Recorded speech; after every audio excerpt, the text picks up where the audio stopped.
여러분 혹시 메타버스라고 하는 그 말을 들어보셨는지 모르겠습니다. 요즘 정말 많이 사용되는 그런 용어인데요. 이 메타버스라고 하는 것은 확장 가상 세계 그런 말인데요.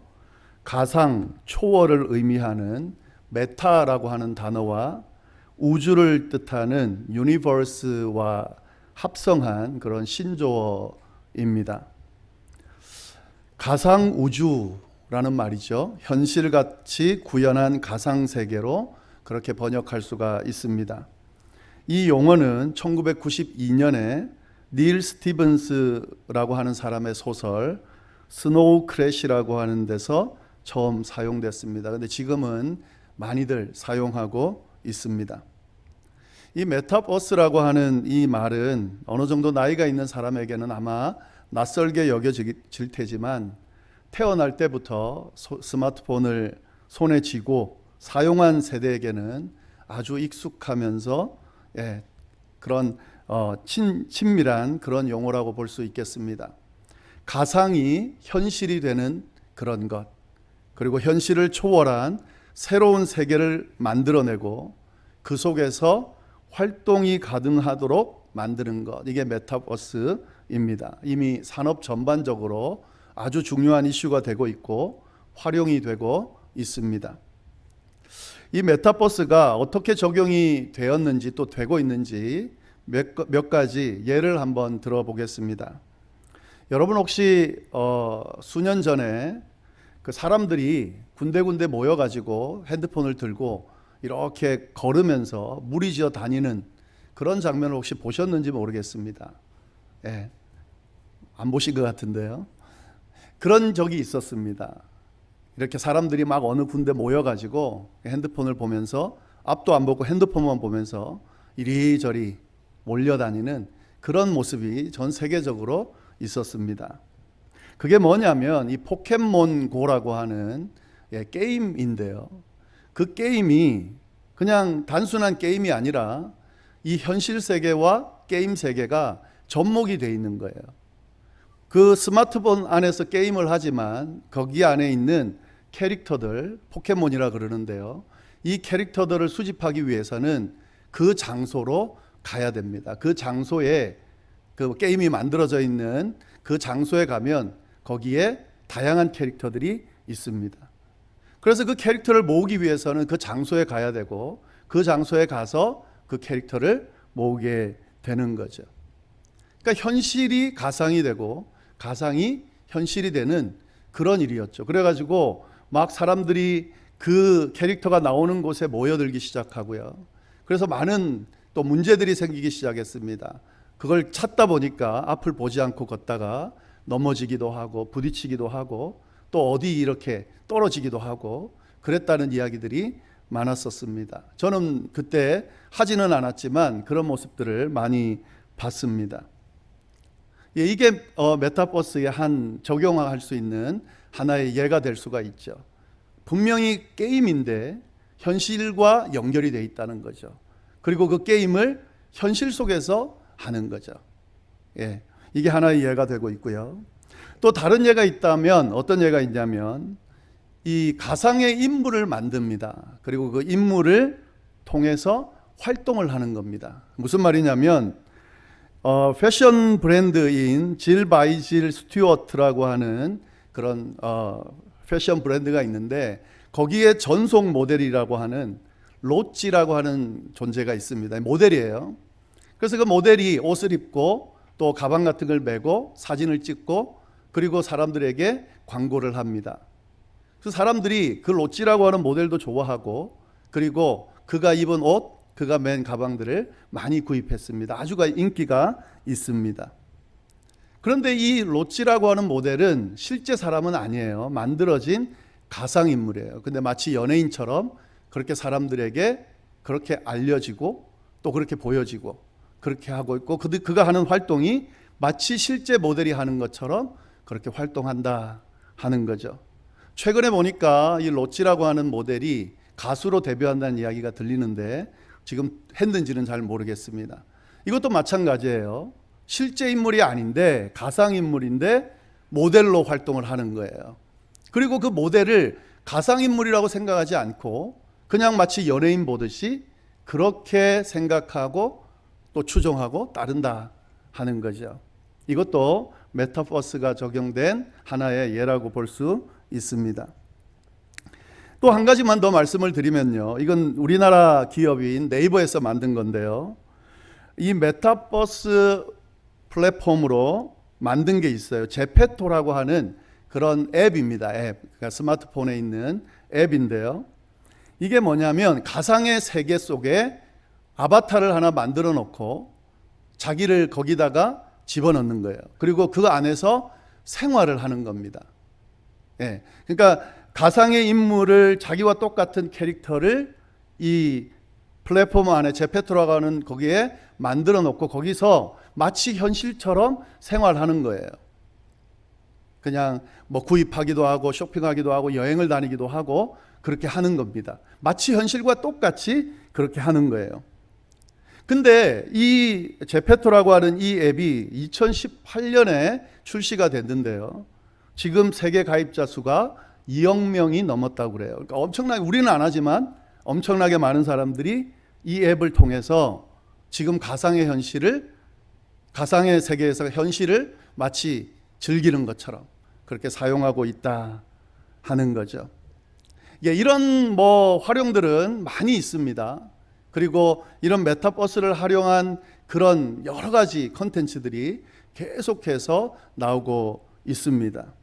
단지 게임뿐만 아니라요, 사회, 경제, 문화 활동 전반적으로 이 모든 것들이 적용되고 있습니다. 그래서 요즘 이슈가 뭐냐면 이런 시대, 메타버스가 이제 그 일반적이 되는 이 시대에 우리가 어떻게 대응할 거냐 하는 것이 전반적인 그런 이슈라고 볼 수 있겠습니다. 특히 이 메타버스의 영향력은요, 이 코비드-19 팬데믹을 거치면서 아주 강력하게 우리 현실 속으로 들어왔습니다.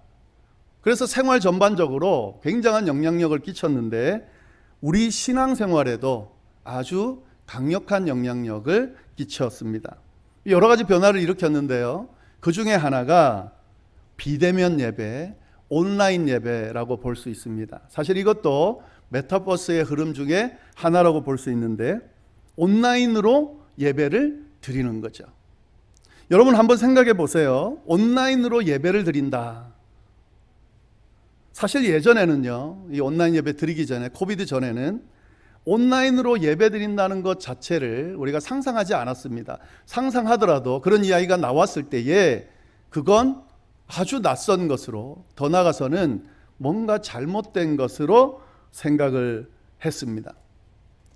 사실 우리가 이 온라인 예배를 처음 시작할 때, 코비드 처음 때요, 온라인 예배를 드릴 수밖에 없어서 온라인으로 예배 드린다고 했을 때 그때 대부분의 성도들은 어색해했습니다. 더 나아가서는 뭔가 잘못된 것 아닌가라고 하는 그런 분위기였어요. 근데 어쩔 수가 없잖아요. 예배를 드릴 수가 없으니까. 그래서 온라인 예배로 드렸습니다.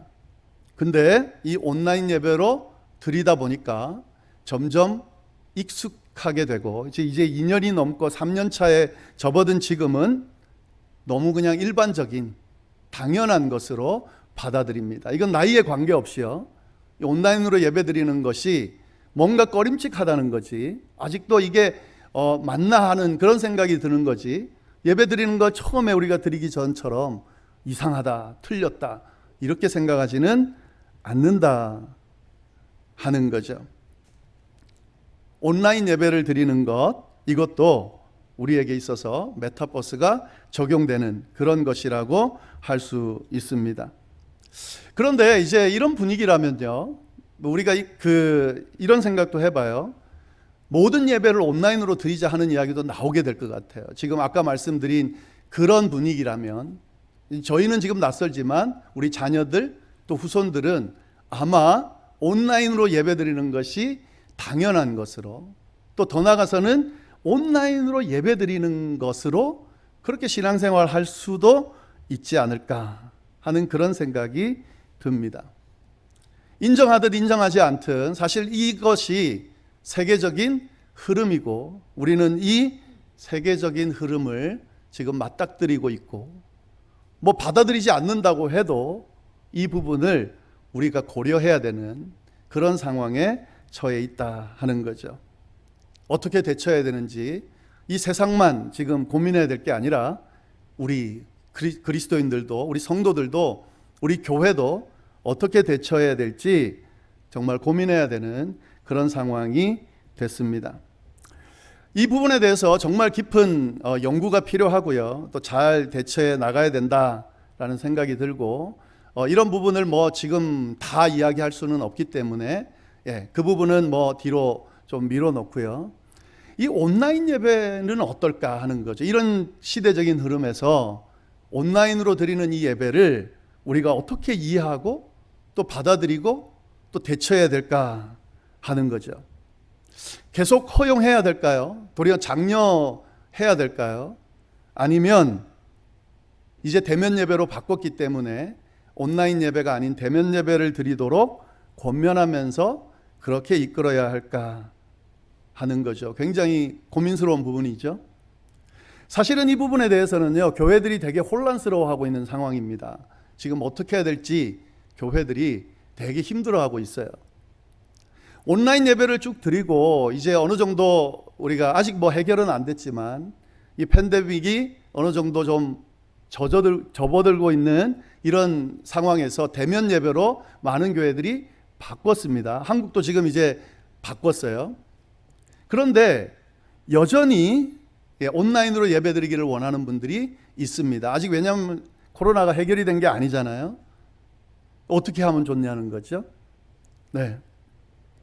그래서 이제 대면 예배로 바꿔서 다 예배를 좀 드렸으면 하는데 안 오는 분들이 많이 있다 보니까 교회들이 어떤 걸 하게 됐냐면요, 라이브로 인터넷에다가 방송하는, 예배 방송하는 것을 안 한다라고 하면서 송출하지 않는 그런 교회들이 생겨났습니다. 이 아리조나에도 주도적으로 하던 교회들이 라이브로 그렇게 예배 실황을 송출하지 않는 것으로 결정하고 우리는 대면 예배만 드립니다 라고 하는 교회들이 생겨났습니다. 우리는 뭐 하고 있지만요. 그러니까 이제 이게 굉장히 혼란스러운 거죠. 그렇지만 진짜 걱정이 돼가지고 코로나가 아직 해결이 되지 않은 상태에서 걱정이 돼서 온라인으로밖에 예배드릴 수 없는 분들이 있거든요. 그분들을 배려해야 되는 또 숙제도 있거든요. 그러나 그런 분만 있는 게 아니거든요. 온라인으로 예배드리는 것이 이제 익숙해져 버린 분들, 그리고 굳이 내가 나가야 되나 하는 생각을 가진 분들이 있거든요. 그런 분들은 또 그냥 두면 안 되거든요. 이런 혼란스러운 상황에서 어떻게 우리가 대처해 나가야 되는가, 분명히 쉬운 부분이 아닙니다. 시대적으로 이렇게 흘러가고 이 흐름이 분명히 멈추지 않고 계속될 거예요. 그렇기 때문에 이 흐름을 무시할 수는 없고, 그러나 이렇게 흘러간다고 해서 무조건 그 흐름에다가 우리를 맡기기에는 또 옳지 않은 부분도 있고, 어떻게 해야 될지 우리가 좀 잘 고민하고 대처해 나가야 된다 하는 거죠. 저는 이 문제에 있어서 성경이 뭐라고 이야기할까, 그걸 한번 생각을 해봤는데요. 성경은 분명히 모일 것을 강조하고 있어요. 오늘 본문을 보면 그렇게 돼 있죠. 모이기를 패하는 어떤 사람들의 습관과 같이 하지 말고 오직 권하여 그날이 가까움을 볼수록 더욱 그리하자, 이렇게 돼 있죠. 모여라 하는 거예요. 모이기를 힘쓰라는 거예요. 종말의 때가 가까울수록 더 모여라 하는 거죠. 이 내용만 있는 게 아니죠. 교회가 처음 생겼을 때, 성령이 강림하시고 처음 초대교회가 생겼을 때의 모습을 성경은 뭐라고 이야기하냐면, 날마다 마음을 같이하여 성전에 모이기를 힘쓰고 집에서 떡을 떼며 기쁨과 순전한 마음으로 음식을 먹었다. 사도행전 2장에 이 내용이 나옵니다. 날마다 마음을 같이하여 성전에 모이기를 힘썼다, 그렇게 돼 있죠. 모여야 된다라고 성경은 분명히 이야기하고 있습니다. 자, 우리가 고민하는 예배를 모여서 드려야 되는가, 온라인으로 드려도 되는가 하는 이 숙제에서 하나의 답이 될 수 있는 말씀이 나오는 거죠. 힘써 모이라는 거예요. 성전에 모이라는 거예요. 예, 그것이 바로 성경이 이야기하는 겁니다. 그런데 여러분, 우리가 한 가지 질문해 봐야 되는 것은 무조건 모이라고 하면 되는가 하는 거예요. 무조건 성경이 그렇게 이야기하고 있다라고 단정하고 무조건 대면 예배가 답이다, 온라인으로 드리는 건 가능하지 않다, 하면 안 된다 라고 그렇게 말하고 무조건 모이도록 그렇게 강요하는 것이 옳으냐 하는 거죠. 여러분, 그렇게 쉬운 문제가 아닙니다. 그렇게 단순한 원리로 이거 아니면 저거 이렇게 해서 무조건 대면 예배 드려야 돼 이렇게 강요할 수 있는 부분이 아닙니다. 잘 이해할 필요가 있습니다. 저는 2주 동안 이 관련한 말씀을 함께 나누려고 하는데요. 왜 교회에 모여야 되는가? 우리가 온라인 예배도 중요하지만 왜 우리가 대면 예배로 모일 수밖에 없는가? 이게 무조건 대면 예배로 모여야 돼 이게 아니라요. 왜 그럴 수밖에 없는지에 대해서 한번 좀 나눠보려고 합니다. 오늘은 이 온라인 예배를 드리면서 부정적인 결과가 나타나게 되는데 그 부정적인 결과가 우리에게, 우리의 신앙에 아주 부정적인 영향을 끼친다는 사실을 이야기하면서 왜 우리가 모일 수밖에 없는지에 대해서 말씀을 드릴 겁니다. 다음 주에는 오늘 본문을 그냥 무조건 모여야 돼 이게 아니라 이 본문 말씀 안에 담겨져 있는 의미들을, 왜 이 사람들이 모일 수밖에 없고 모였는지를, 그리고 이 말씀을 오늘 이 시대에 메타버스라고 하는 그런 온라인이 주도하는 이 시대에 어떻게 적용할 수 있을 것인지에 대한 것을 말씀에 비추어서 다음 주에 좀 말씀을 드리려고 합니다. 이걸 이해하시면서 좀 같이 고민하면 좋을 것 같습니다.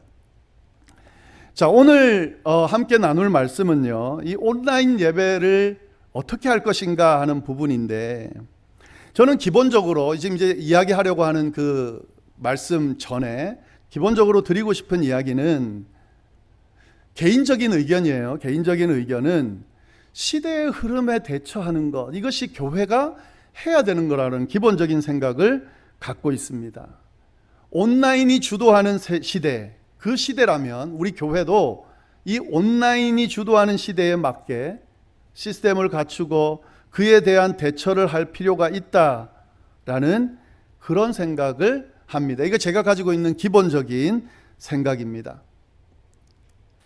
온라인 예배를 잘 활용하는 것이 참 중요하다고 생각을 하고 있습니다. 왜냐하면 일이 있거나 상황이 여의치 않는 분들에게 예배를 드릴 수 있는 기회를 제공한다는 것, 이건 아주 긍정적인 부분이거든요. 그리고 우리가 한번 교회 일주일에 한두 번 모이는 것만으로 분명히 우리의 관계를 형성하고 신앙을 유지하기가 쉽지 않은 상황에서, 또 워낙 바쁘게 살아가다 보니까 매번 모이기가 쉽지 않은 이런 상황에서 이 온라인 콘텐츠를 잘 이용함으로 이런 신앙적인 훈련이나 관계성을 잘 할 수 있을 것이다. 그렇기 때문에 필요하다라는 말씀을 먼저 드리고 싶습니다. 그래서 저는 지금은 좀 상황이 여의치가 않아요.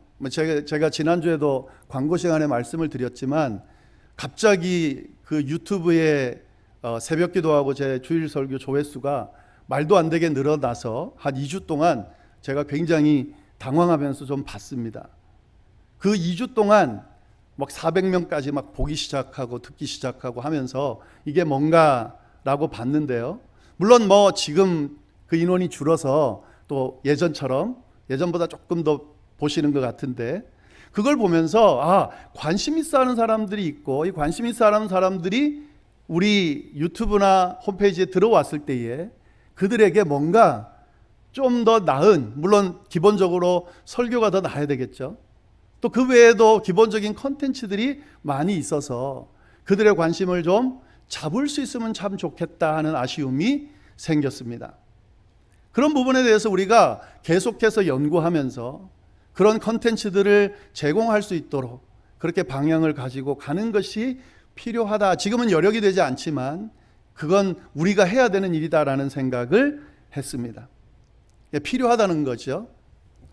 그러나 이런 기본적인 생각이 있음에도 불구하고요, 그렇다고 무조건 이 시대가 그렇게 흘러간다고 해서 우리도 그래야 된다라고 생각하지는 않습니다. 제 방향이 그렇다고 하는 것이지, 지금 이 흘러가는 그 흐름이 옳지 않음에도 불구하고, 그것이 우리의 신앙에 부정적인 영향을 줌에도 불구하고 무조건 따라야 된다라고 생각하는 것은 아닙니다.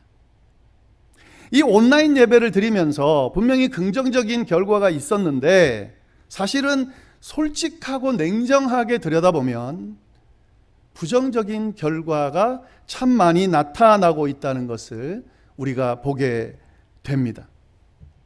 이건 뭐 그냥 개인이 생각한 거예요. 제가 그렇지 않을 수도 있겠지만, 제가 생각해 봤을 때 이 온라인으로 예배를 드렸을 때 나타나는 부정적인 결과들이 있을 것 같고, 그리고 그것이 신앙에 아주 부정적인 영향을 끼칠 것이라 저는 생각을 합니다. 그래서 굉장히 위험할 수 있다고 저는 생각합니다. 그걸 몇 가지만 좀 말씀을 드려 보겠습니다.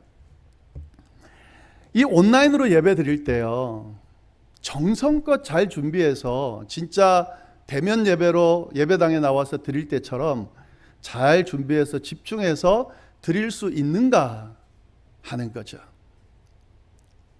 사실 처음에 이 온라인 예배를 시작할 때는 이런 분위기였어요.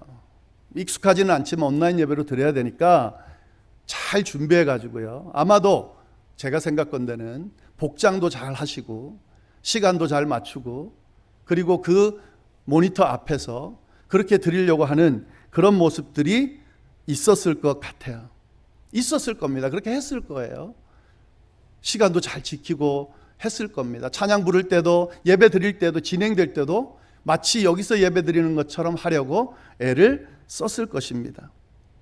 근데 여러분, 그것이 이렇게 2년이나 넘게 3년 차에 이르기까지 온라인으로 예배 드리게 될지 몰랐잖아요. 시간이 흐르면서 분명히 집중하는 것이 흐트러졌을 것이다. 준비하고 집중하는 것이 힘들어졌을 것이다. 라는 그런 생각이 들었을 거고, 그렇게 됐을 거다라고 생각이 듭니다. 때로는 뭐 급하게 하다 보면 준비 없이 예배에 참석하기도 했을 것 같아요. 또 몸이 피곤하거나 어떤 이유든 그냥 오늘은 대충 참여해야겠다 하면서 그냥 모니터 앞에 앉았을 경우도 있을 겁니다. 찬양을 부를 때에 열심히 따라했는데 아무도 안 보잖아요. 그냥 그 찬양 부르는 시간은 넘어갔을 수도 있을 겁니다. 그냥 모니터를 보듯이, TV 보듯이 그렇게 했을 수 있다 하는 거죠. 처음에는 라이브에 참여하려고 그 시간을 지키고 5분 전, 10분 전 기다리면서 아마 예배를 드렸겠지만, 시간이 지나면서 좀 늦어져도 여전히 거기에 예배 순서 드렸던 영상은 남아있고, 드릴 수 있구나 라고 생각하면서 아마 꼭 라이브로 드려야 되는가 하는 그런 경우가 있었을 겁니다. 어떤 경우는 시간이 맞지 않았을 때에 시간이 지난 이후에 그 영상을 통해 예배를 드리는 분들도 있었을 겁니다. 제가 이걸 확실히 알고 있는데요, 라이브로 드릴 때의 인원이 얼마 되지 않은데 끝나고 나면 조회수가 계속 많이 올라가요. 뒤에 그 영상을 보면서 예배를 드리는 분이 있다는 거죠. 라이브 시간에 맞춰 예배 시간을 맞춰서 드리던 그 모습이 이제는 자기의 일정이나 상황에 맞춰서 예배 시간이 변경되는 아마 그런 일이 있었을 거다 하는 거죠. 온라인 예배로 잘 드리고 싶지만 아마도 자기가 의도하지 않았지만 그렇게 흘러갔을 수 있다 하는 거죠. 예배에 대한 마음이 분명히 많이 식었을 거고, 예배를 드리는 자세가 많이 흐트러질 수밖에 없었을 거다 하는 거죠. 혹 그렇지 않은 분들이라면 상관없어요. 그러나 제가 보기엔 대부분이 그렇지 않을까 하는 생각이 듭니다. 또 한 가지 더는요, 어떤 현상이 생기게 되냐면요, 꼭 섬기는 교회에서 예배 드릴 필요가 없게 됐습니다. 이 온라인으로 예배를 제공하는 교회들이 한참 때는 거의 다 했잖아요. 모든 교회들이 다 그렇게 했잖아요. 그러다 보니까 자기 교회가 아니어도 예배 드릴 수 있는 콘텐츠가 너무 많기 때문에 다른 교회에서 예배 드리는 경우가 생기게 됐을 겁니다. 왜냐하면은 다른 좋은 큰 교회, 또 목사님의 설교가 은혜롭고 그런 유명한 분의 설교를, 또 예배를 참여하고 싶은 마음이 생기지 않겠습니까? 쉽게. 그리고 참여하게 됐을 거다 하는 거죠. 꼭 자기가 섬기는 교회가 아니어도 예배 드릴 수 있는, 예배 드리게 되는 그런 모습이 생기게 됐을 거다 하는 거죠. 뭐 긍정적이냐 부정적이냐를 말하는 게 아니에요. 근데 그렇게 되다 보면 자기가 섬기는 교회의 예배가 아무래도 집중력이 좀 떨어지고 소홀하게 되지 않았겠습니까? 저는 그런 생각이 듭니다. 또 자기가 섬기는 교회 예배를 드리더라도 또 다른 교회 예배를 함께 드리는 그런 모습도 생겼을 거예요. 뭐 당연하죠. 예, 부족함이 있고 또 모자람이 있을 때는 다른 교회 예배를 드리는 긍정적인, 그래서 그것으로 은혜를 받는 긍정적인 모습이 생기게 되겠죠. 근데 여기서 자칫 잘못하다 보면 어떤 현상이 생기냐면요, 다른 교회의 그 좋은 예배와 좋은 설교와 내가 섬기는 교회 그 예배와 설교를 자기가 원하지 않아도 비교하게 되는 그런 현상이 생기지 않았을까 싶어요. 그러다 보면 아무래도 부족함이 보이겠죠. 그리고 더 나아가서는 자칫 불평함까지도 나올 수 있겠죠. 이런 부정적인 결과도 나타날 수밖에 없었을 거다라는 생각이 듭니다. 그리고 또 한 가지 더는요, 아무래도 온라인으로 드리다 보니까 올바른 신앙의 교제, 성도의 교제가 이루어지지 않을 것으로 보입니다. 온라인 예배로 드릴 때, 우리가 1년 드렸다 했을 때요, 성도를, 우리 교인들을 한 번도 보지 못하고 연락하지 못하고 심지어 악수 한 번 하지 못하고 그렇게 흘러가는 경우가 있었어요. 만약에 우리가 대면 예배를 드렸더라면 싫든 좋든 친하든 아니든 얼굴을 봤을 거고 또 악수를 나눴을 거고 대화를 나눴을 텐데, 이 온라인으로 드리다 보니까 어쩜 같은 교인임에도 불구하고 한 번도 만나지 못하고 교제하지 못한 채로 1년을, 2년을 보냈다는 거죠. 긍정적인 결과는 아니잖아요. 이러다 보니까 어떤 현상이 벌어지겠습니까? 아무래도 예배에 소홀하게 되고 예배를 드리는 그런 자세가 아무래도 좀 소홀하게 되고 다른 교회와 비교도 하게 되고 다른 교회를 찾게 되기도 하고 교회를 나오기 힘들어지기도 하고 뭐 이런 현상들이 생겼겠죠. 그걸 어떻게 알 수 있냐면요, 이 팬데믹 기간에 이 미국의 한인교회가 한 1000개 정도 없어졌다 그래요. 그리고 한국에 있는 한인교회가 뭐 그건 정확한 통계는 아닌데 전해 들은 건데 한 10,000개 정도 없어졌다는 이야기를 합니다. 뭐 진짜 10,000개인지는 모르겠지만 정말 많은 교회들이 문을 닫았다 하는 거죠.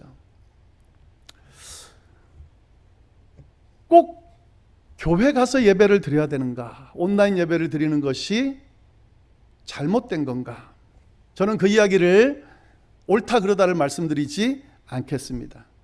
근데 한 가지 분명한 거는요, 온라인 예배로 드리면서 아직 그 온라인 예배를 통해 신앙을 지키는 정착이 되지 않은 지금 이 시점에, 그리고 제가 말씀드린 것 이상의 부정적인 결과들이 분명히 드러나고 있는 상황에서, 이 부정적인 결과들이 개인의 신앙에 분명히 영향을 끼치고 있는 그런 상황에서, 그건 다른 사람이 평가하는 것이 아니라 내가 내 스스로 봐도 뭔가 문제가 있다고 느낄 수밖에 없는 그런 상황에서 내가 굳이 온라인 예배를 고수하면서 이 예배를 통해 신앙생활을 해나가겠다라고 결심하고 그렇게 행동하는 것이 맞느냐 하는 질문을 드리고 싶습니다.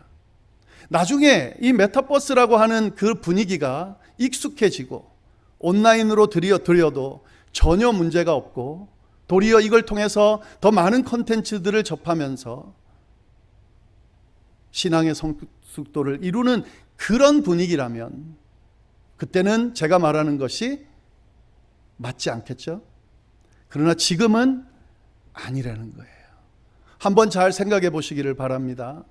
온라인 예배를 드리면서 대면 예배를 드리지 않는 상황에서 우리의 신앙을 잘 지킬 수 있었는지, 우리의 신앙을 성숙시킬 수 있었는지, 그걸 통해서 우리가 우리의 믿음을 다시 세워나갈 수 있었는지, 아니면 정말 냉정하게 내 마음대로 내 원하는 대로 그 신앙을 해석하고 또 그에 맞게 나에게 맞춰서 신앙생활을 해오지는 않았는지 한번 잘 분별해 보시고 뭘 해야 되는 건지 어떻게 해야 되는 것인지 한번 진지하게 질문해 보시면 좋겠습니다. 이것이 진짜 필요한 때입니다. 그래서 나는 온라인 예배로 드리더라도 내가 내 믿음 지키는 것이 문제가 없다고 하면 그건 하나님 앞에 그렇게 하셔도 지금 분위기로는 꺼리낌이 없이 하셔도 되는 겁니다. 그러나 만약에 이것이 내 신앙에 영향을 주고 있고 이것이 나의 신앙뿐만 아니라 교회와 공동체에 영향을 주고 있다라고 하면 한번 진지하게 생각하시고 하나님 앞에서 점검해 보실 수 있기를 바랍니다. 왜 그러면 대면 예배 드려야 되는가? 이거 다음 주에 말씀 가지고요. 왜 성경은 그렇게 모여서 함께 예배 드리기를, 함께 모여서 교제하기를 원하는지, 그리고 온라인으로 드린다고 해도 그것이 갖고 있는 진짜 의미를, 성경이 말하는 그 의미를 담을 때 그것이 가능하다는 걸 다음 주에 우리 함께 말씀을 계속 나누도록 하겠습니다. 기도하겠습니다.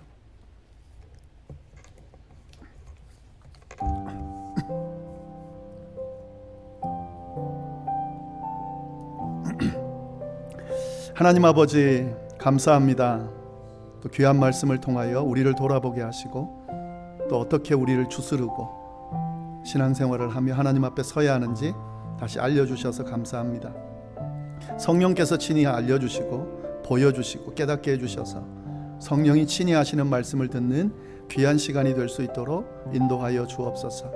혹 좀 부족하거나 왜곡된 모습이 있다면 다시 세우고 고치는 그런 시간이 되게 하시고, 주님 종말의 때입니다. 이렇게 그냥 흘려보낼 수가 없습니다. 하나님 우리를 바로 세우고 또 추스르면서 주님 앞에 합당한 믿음의 자녀들로 세워지는 그런 우리 모두가 될 수 있도록 인도하여 주옵소서. 함께하여 주시기를 간절히 바라고 살아계신 예수님의 이름으로 기도드립니다. 아멘.